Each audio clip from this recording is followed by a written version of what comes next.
Welcome to Agency for Agents, a podcast for real estate team leaders and independent brokerage owners looking to maximize profits, effectiveness, and gain freedom for their team and business.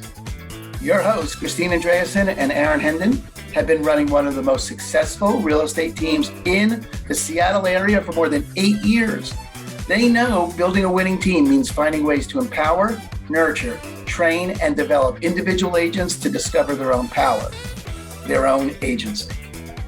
On the podcast, Christine and Aaron interview thought leaders in real estate and personal growth to help you impact both your performance and your teams.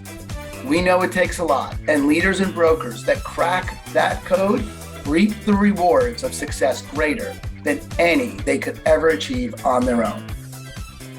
There he is. Hey, Chris. How are you? Good. How are you? There we go. There you go. Oh, your whole room's a green room.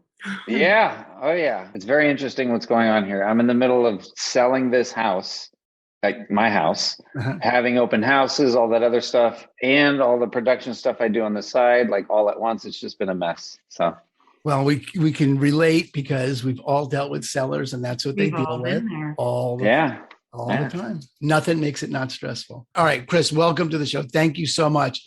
Super excited. If I wasn't excited before, the pre-show stuff got me hyped. So as someone who's, going for building 100 million and, just completed a business and now starting again from scratch, give people just a taste of background. You said you've been in the business for 20 years. What brought you to this point? And then we can talk about the steps, the YouTube, the Instagram, the way you got there, but just give people a little bit of background. First of all, thank you for having me. This is amazing. And you are right about the pre-show stuff, because now I'm excited and I want to jump out of my chair. And as far as the drink, when that just happened, I'm like, why not? We work hard, right? Like we should structure our day. Back. Yeah, like why not? That would be, Christine, I really do think that's where the podcast should go. It should be drinks with Aaron and Christine. And except for we tried that in that penthouse and we just got sloshed in the film. I know, that's true. We did a whole bunch of videos, questions. But now you got a story and an experience that you can reference back to, right? Or we have a sloppy drunk video. No, to get into my story, I mean, one, I definitely talk a lot, so I'll try and button it up. And two, I'm kind of trying to figure that out myself now. I mean, I've done so much. I grew up in the real estate industry. I grew up in the small business industry here in Las Vegas, born and raised in Las Vegas. There's not many of us out there. I was going to be a professional skateboarder. I was sponsored. Not to date myself, but skateboarders in the 90s don't make what they make today. So my dad came to me very shortly out of high school and pretty much said, you either got to go to school or pretty much go get a trade, but you're not going to do this. So I said, cool, I'll get into real estate. Is that what he did? That's what he did. Yeah. So growing up, he owned the largest sporting goods store in Vegas. Like this is pre of the big chains, right? So I grew up in the store, and around in the 80s, when I was, I'd say around elementary school, he became a realtor, and he did that for some time, and he did really well, and then got into new home sales and did that for some time, and then ended up becoming the vice president of one of the largest local builders here in town, which he was doing at that time when I was, kind of figuring out, well, what do I do if I'm not going to skateboard, right? So it's easy to kind of say, oh, well, I'll just do what you're going to do. But I actually been kind of thinking what he was saying. And I kind of been going, well, we didn't grow up with money. School, I barely even made it out of school. Like, let's just be honest. But school is not going to be in the picture. And trade, it wasn't in me to, do it. Not that I couldn't do it. I just wasn't interested in it, to be honest. Right. Like I'm totally down for hard work, but with my ADD brain, there's no chance for me to do repetitious work. So I wanted to get into real estate, and I did. And I said, I wanted to get new homes. And probably one of the best things he ever did was like, nope. And pretty much I'll make sure you don't get new homes. He's like, you go be a realtor first, and you learn that, and you experience what it's like to be a realtor. And just everything that comes with it. So I think at the time, what he was trying to tell me is that you don't just sit in an air conditioned office and, make all this money. Right. And I'm glad he did, because I was a realtor for a couple of years, and it was tough because I was in my early 20s. I started pre-boom for Vegas, economic, all this craziness. When you had to put flags out and door knock and cards, and I don't know which one, the son or the father, the fairies, but I had the father, and the book Covey books and all that stuff. And I got to see what he meant, right? Like I did things, not necessarily the hard way, but like the foundational way. Yeah. And then right when the boom happened, I went into new homes, and I felt like a ninja master, because all these new home salespeople were kind of doing what I envisioned, which was sitting in an air conditioning office and people coming to you and here's a check, right? Did that for a few years, and to be honest, just got burnt out, and did a whole bunch of other crazy stuff that could be saved for another time. But I left real estate and started a cafe with my dad. And then the economic downturn happened. Mm-hmm. And then went into wireless for 5 years. And I'm paraphrasing and I'm jumping a lot. Yeah, no problem. Go to the production, and that I never went your passion. Yeah, I never went, and I'll tie all this in with the production. All right. I went in to a company called Clear Wireless. And actually, you guys being from the Pacific Northwest, we were based out of Bellevue, Washington. Mm-hmm. It was Clearwire at the time. Yeah, I remember. And at that point, right, I've made, millions of dollars in real estate. I've done, listings, and I won all the awards, and I went to all the things, and I was in my 20s and completely lost it all and burnt out. And when I started at Clear, I was like, okay, this is going to be my college, right? Corporate America. And I did very well there. But I always wanted, like, it wasn't me, right? Like I always wanted to go back to real estate. So, after that, I ended up, the company got bought out in like 2013, mm-hmm. right? And we all got golden parachutes. At that point, I had a C-level management position. So I got a golden parachute and went to Italy with my ex-wife, and kind of came back and was accepted another job in wireless, and was sitting on the Verrazano Bridge. I'll never forget it. And I was like, this is going to be my life if I accept this job. And it was for good money. And I mentioned I was born and raised in Vegas. I've traveled everywhere, but like I'm from Vegas. This is my home. This position was in New York. We would have had to uproot our entire family. Mm. So I was sitting on the bridge thinking, this is going to be my life. My kids are 13 and 11. At the time, one was probably not even 1 year old yet. I mean, they were babies. And I was like, I'm going to miss out on every this, every that, baseball games, whatever. Mm-hmm. So in a kind of weird move, and I have had my own podcast. I've said this story a million times, but I quit before I even started. I started the podcast that's still on, that I haven't updated in a while, but I still pay for the feed. I started that show. I got into production. So all this time when I was doing real estate the first time and doing Clear the whole time, let me start over. When I was skateboarding, we always used to film everything. We used to take pictures of everything. I grew up artistic, painting, all that stuff. So that never left me. While I was doing real estate in Clear, I was always either shooting videos or pictures or testing or tweaking or just having fun with stuff. Mm-hmm. Creating blogs when blogs were popular. I was just always into it, right? It was like my hobby. Yeah. I grew up building model cars and making mixtapes and doing all that other stuff. And then when I got to be a teenager in the 90s, like this stuff became a hobby, and I never let it go. So the decision to just start a podcast, it wasn't just like, oh, I'm going to start a podcast out of the wazoo.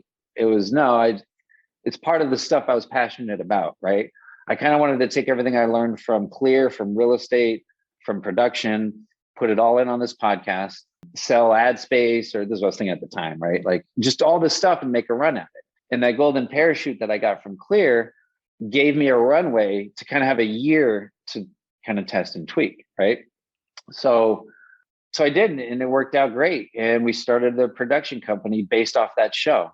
From that production. What was it about? The show. Here's the funny thing. I just wanted to interview cool people, right? And I think that's what it said on the original artwork.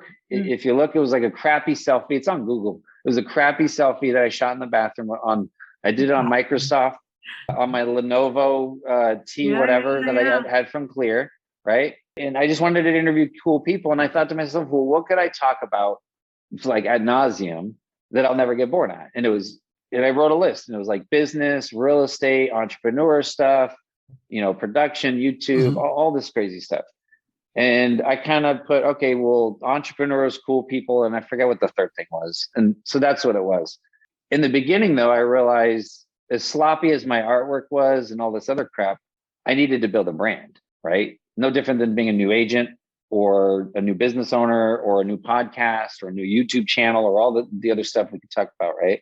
I knew I had to build a brand. So funneling off of that, sorry, what was the question? Sorry, I'm going way too fast. You're okay. What was the original I asked question? what your podcast was about, which you gave us, no problem. Yeah. So, all of a sudden, so as far as thank you. As far as the brand, I had to stick to like internet type stuff or what was popular at the time and kind of build traction off of that. And once I built an audience and people got a taste and a feel for what I was about, then I started peppering in more personal stuff like skateboard heroes and YouTubers and production company. And then now the show, which I'm restarting here soon, is kind of the same thing, right? Just cool people that can talk business or shop or entrepreneur stuff, a lot of real estate. So, yeah. And so tell me now about how that all tied into you building a $30 million GCI team and how that's going built, yeah. So step the up production company, we got to a point where we started with the internet community, and then it was the kitchen table entrepreneurs, which is still me, right? Like we're all at the kitchen table coming up with the idea. That's what I call the kitchen table entrepreneur. And then we got a contract with UNLV for produce their podcast, the UNLV, the university here in town. And it just like blew my mind. I'm fighting somebody over here for $1,000 to $5,000 a month for consulting and whatever side stuff I was trying to do. Mm-hmm. Meanwhile, I got a long-term contract to produce a podcast for a university who has their own TV station and radio station. Like if you're from Vegas, UNLV's college station. Like it just clicked. So then went after brands, celebrities, and businesses. For the next couple of years, that's who we worked with. And then at one point, I hit a glass ceiling in my mind where I kind of looked back and I was like, okay, we're doing cool stuff, Instagrammable stuff. We're hanging out with bougie people and, we could put stuff in our LinkedIn that'll make us look cool, but like, it's not enough because to put it bluntly, I still felt like the help, right? Like we're still the production people or the whatever people. And the last year we did the production, I was like, we live a good life and we do all this stuff, but it doesn't fill me. It's not me. It's not mine. It's not ours. It wasn't the goal. It was clearly a money play in filling a hole or a void play, all of it. If we turned the talents that, me and my team did on, branding and production and what we know on social and YouTube and just everything, right? On ourselves instead of these companies and people and making them more rich and famous, we'll freaking kill it. Like that's just what's going on in my mind. And then I'm thinking of, we were talking about the podcast, millions of downloads, all this other awesome stuff I did. I was like, why the hell can't I do it for me? I'll go back into the industry that I love and know and never left because I always followed it, which is real estate, right? My dad's still in real estate, by the way. Right. He's broker at Realty One Group here, the largest one in Vegas. Like it's still in me. Why am I not taking all these talents and applying it to that? So that's what I did, and essentially created a team using YouTube and Instagram to start just posting content and taking those content and I can get into the details, but just to summarize it, post stuff. That stuff gets you the leads. You then take those leads, you follow up like a freaking madman with those leads. You put them in a system and a whole bunch of things, and you never let them go, and you make money. When you talk leads, are you talking buyers and sellers? Or are you talking people for your brokerage? Agents or buyers and sellers? Because you started built a team. Sounds like you might be recruiting. Yeah. So I'll just tell you what I'm doing now and how we're doing it now. Right? Because it's literally the same way. I'll start off like this. I live in Vegas, right? This applies to anywhere. Huh? You mentioned. Yeah. Anybody, sorry, I forget. I talk so damn much. Sometimes you're okay, but we want you're great. We gotta liven it up anyway. So no, thank you. I'm having fun. Slips. This is awesome. And this applies literally to anywhere you live because I've done this. I've been consultants on YouTube channels. I live in the comments. There's always going to be someone, well, I live in or I'm in X, Y, mark, but it doesn't freaking matter, right? For me, because I live here, and this is what I know, I imagine if somebody wants to move here, they're going to start on YouTube. This They should, but this is where I live. So let's stick to what you know, right?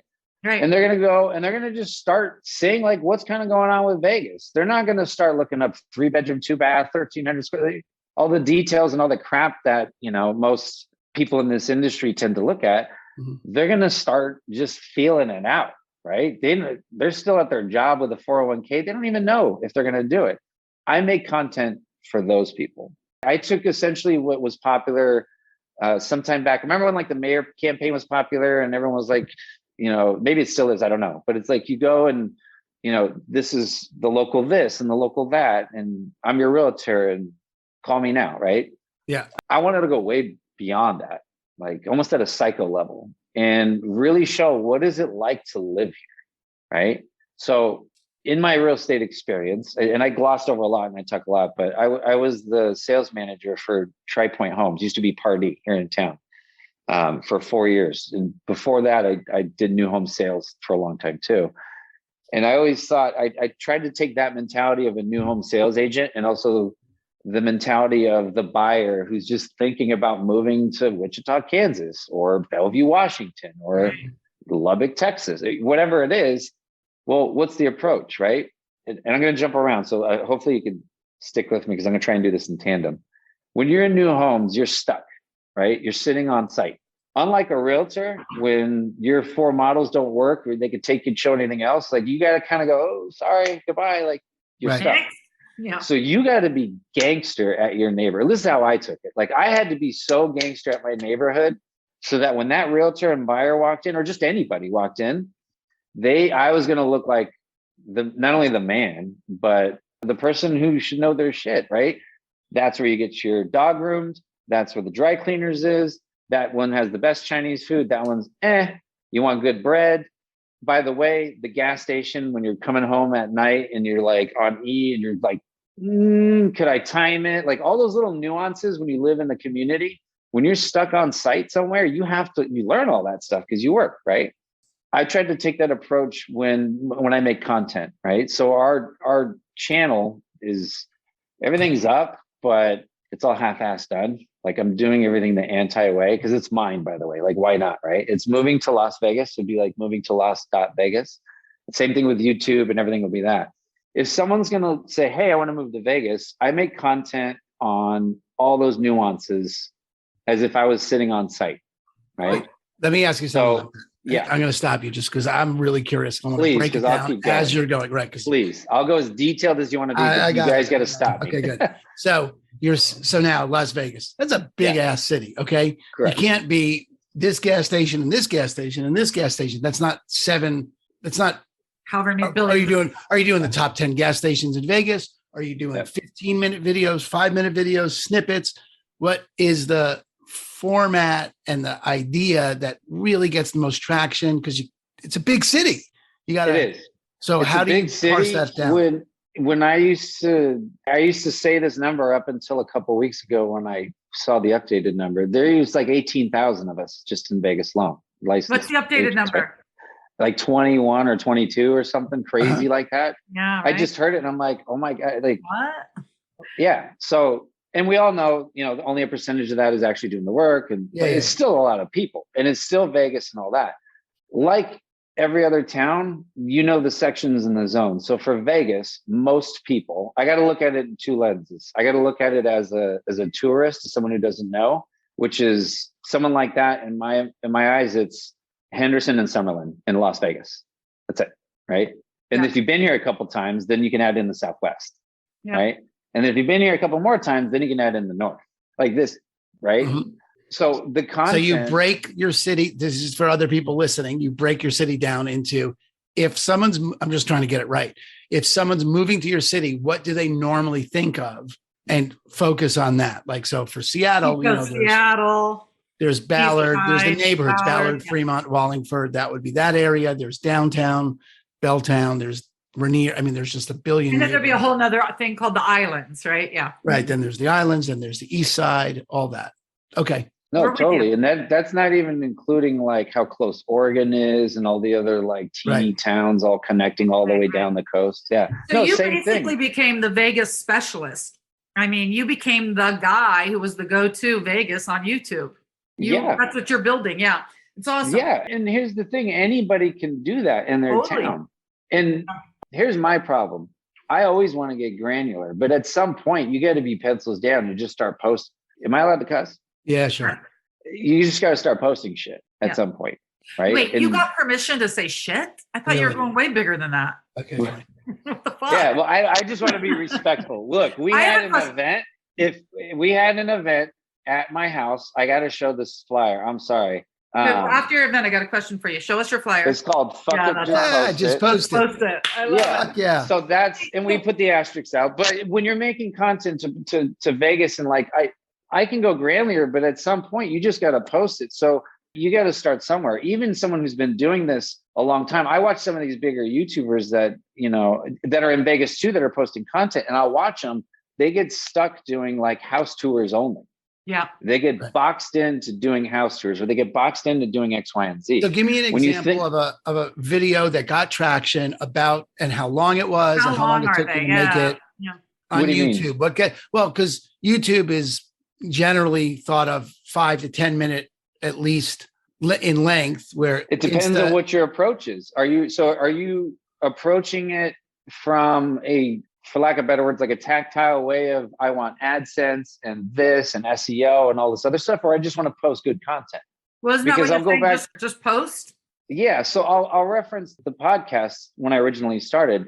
At the time, everyone used to tell me you got to do 23.6 minutes because that's radio drive time. And you got to da-da-da-da-da and links and blah, blah, blah. Look, I grew up listening to talk radio with my dad in the car and Howard and stuff like that, like long form interviewed shows. I was so hoping you'd say Howard.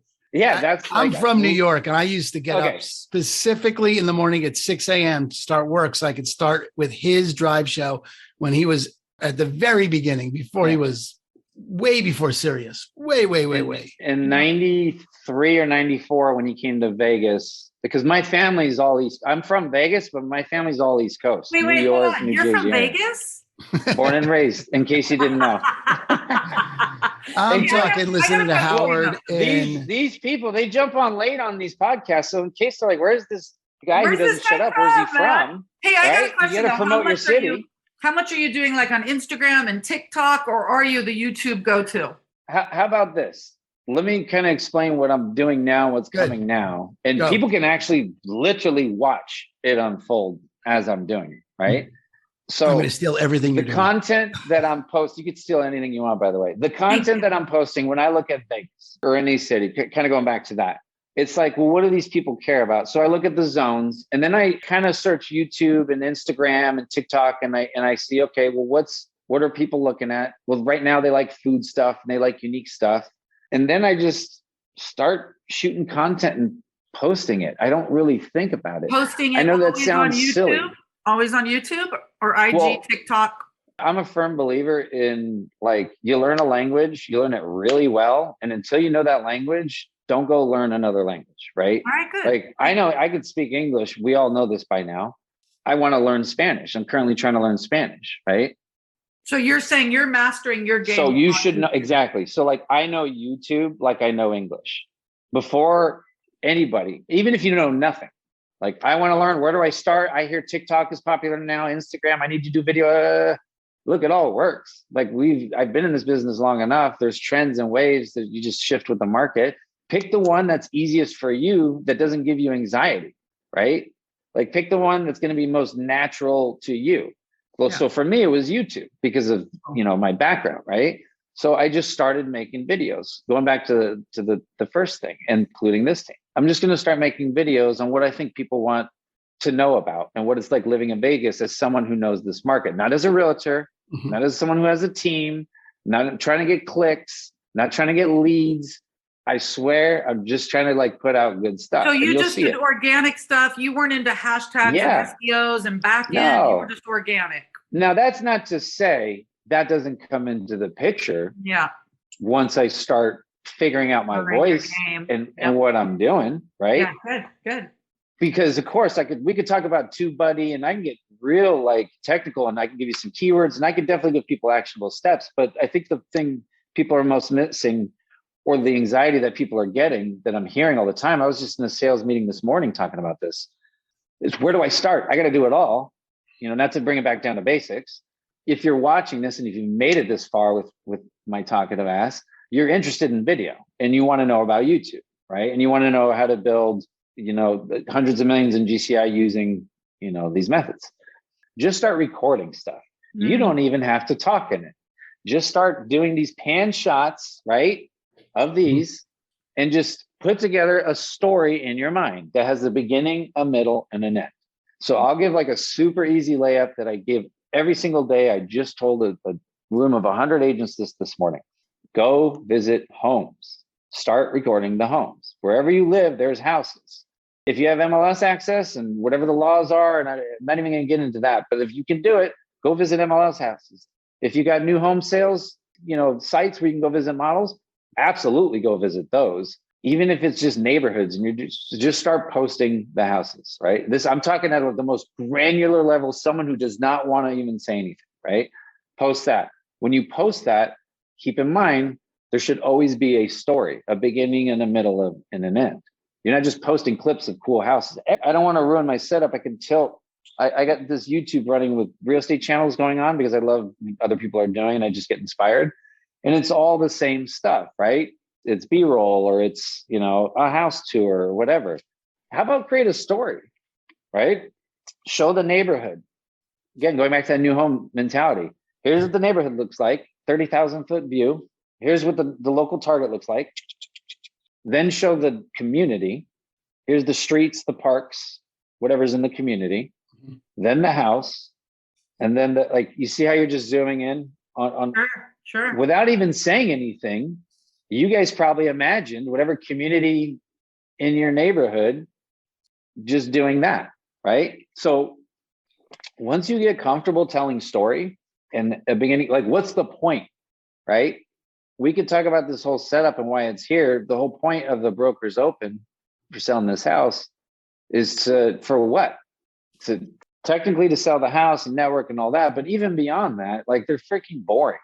How many taco trucks and bougie, this, that, or the others are getting, and I'm not knocking it, by the way. It's just for me, I'm learning this about myself. I want to have fun. So give me an example of a couple of stories. When you say tell a story, I'm about to host an open house. What's the story? Okay. Are you telling the story as an agent?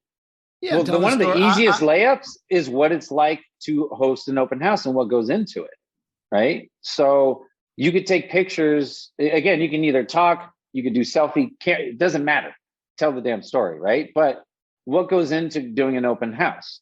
Are you a mega house, open house person? And if you are one of those people, you got plenty of content, right? Sure. Are you a fly-by-nighter? I'm going to throw up signs. And what was that movie, American Beauty, when she was cleaning, squeegeeing? Yeah. There's a story right there. People they want to know that prior to seeing the suit and the beautiful shoes and you took off your dress or your jacket to squeegee the windows of this $2 million or $200,000 house, right? That's interesting. That's a story. Great. To me, at least it is. Great. And you're just talking about taking a selfie of yourself before that. Hey, I'm about to squeegee the windows. All of it. Here's me squeegeeing the windows. Here's me after. Here's the open house. That's maybe a 2-minute video or a 1-minute reel or whatever you're going to do with it. It is. And look, and I'll tell you right now, this is tough to do. I'm saying this for myself. It's not about you, and not everybody's going to be for you. And I clearly, I know myself. I know I'm a lot, and I know I'm a particular type of person. I also happen to do high end and luxury and investors and all that other stuff. I realized after doing this business for so long and doing the portraits and the suits and the stuffiness, once I got old enough and honestly confident enough that I've done enough stuff, then I started with the t-shirts and just being more myself. But now that I've done myself for, now going on 10 plus years, 15 years, whatever it is, I have this urge to just I don't want to say disrupt because that sounds so cliche. Just be myself even more to show people hey, shake it up. The newcomers coming in, it's not even just about, or even the people that's been doing it, because I have people on my team that's been doing it for longer than me, right? It's not about anything other than it's okay to be yourself. I'll give you an example. I gave a talk 6 months ago. It was just a local one here with a bunch of agents. And the thing was about branding and about who you were. And just as every single agent all over the world, I'm the number one agent in my blah, blah, blah, blah, right?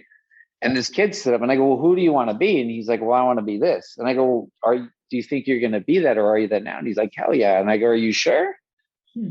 Because how about this? There's going to be people like me at the other end of that listing, negotiation, YouTube video, networking event.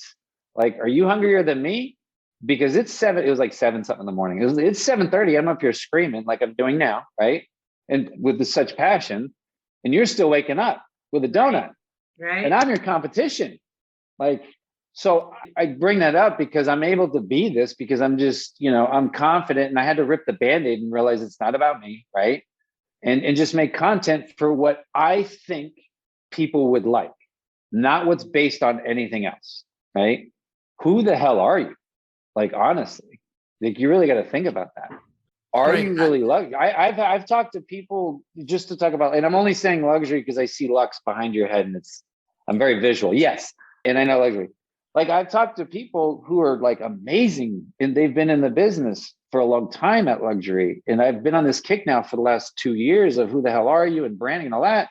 And they left luxury. They're still real estate, but they such a complete demographic, and they're so much happier, and like just their content and just everything, it just beams out of them. And you know what's funnier?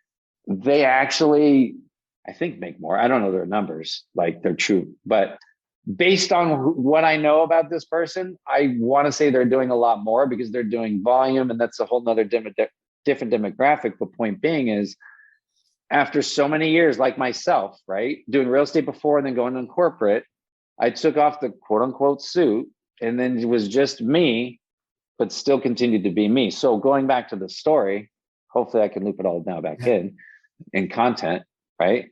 Just start going to houses and telling the story of what it's like to hold an open house, or what it's like to take a listing. Or if you're brand new and you're in the middle of getting your license, right?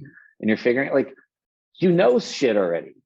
Stuff. Where do you go right now to get coffee? You hear it all the time. If you're watching this and you're searching YouTube, like, yeah, a lot of people are saying this stuff because it freaking works, right? You just start there. But once you start, just like anything else, just like riding a bike or driving a car or real estate or even talking, you start to pick it up. And you're like, okay, like, I got this. Like, it starts to become second nature. It starts to become a habit. Here's what I did with a member of my team. Her name's Tony. She kind of was like, okay, quick side note. All the advice I gave behind the meetings, I always tell people, look, if I tell you to eat a bowl of shit, you should just eat it and not complain about the bowl. And the reason why I say that is because when I was learning YouTube, my mentality was, if someone literally gave me a bowl of shit, I would just eat it and the bowl, because that's how bad I wanted this, right? So that's the analogy I now use with my team and anyone else. Aaron, I know you always got one we end with, but you got any others before that one? Well, I don't, because you so well covered the subject. It really is. First of all, I'm definitely following you on YouTube and Instagram and stealing everything. Yeah. I'll send you guys everything too. Thank you. I'll send you guys everything. Because and then growing this. We love it. It's so funny because as the more we do these podcasts, the overarching theme is, you got to be true to yourself, and you got to have passion about what you're doing, or it doesn't matter what you're doing. It doesn't matter. There's no secret to it other than it being expressed in something you love. So the question really we just wrap with is, what are you reading? What books would you recommend for us to party on with? Or listening to on audio if you're like me and do it while you're driving. So that was another thing about being true to myself. At some point, I was like, I can't read books. I can't retain them. I got to stop feeling like a shithead because I don't read books. Since I let that go, I'm like an audio book crazy all person. We do is listen. Yeah. Same. So one when I read a book. One that's in top of rotation is The 7 Habits of Highly Effective People. Okay. I try and do that once a year. In fact, there's a copy right over there. Yeah. Nice. I got Think and Grow Rich in that category. Yeah. That's another one. Yes. I'm just trying to what did I recently am I devouring? The Snowball, Warren Buffett. Oh. Yeah. Will Smith. What is this? Will Smith. Yeah. His autobiography. Nice. High Performance Habits by Brendon Burchard. And that one, that's another one I try and do at least once or twice every so often. Yeah.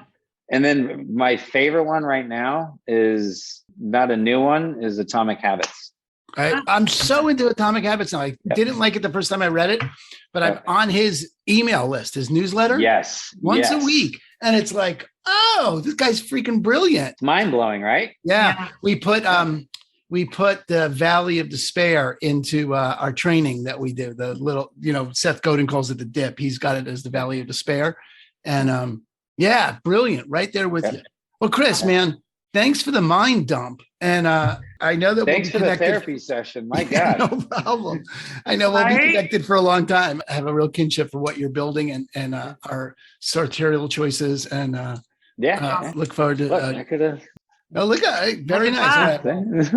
You're living in the home of every real estate convention in the world is going to show up somewhere. Right. At some point, everybody's passing your way. Next EXP convention, I got a beer on you. I got a beer for you. Yeah. Okay? No, when you come here, I'm going to pay for it. I'm going to show you. You're going to be a host. All right. Because when I come to the Pacific Northwest, I got you. We got you.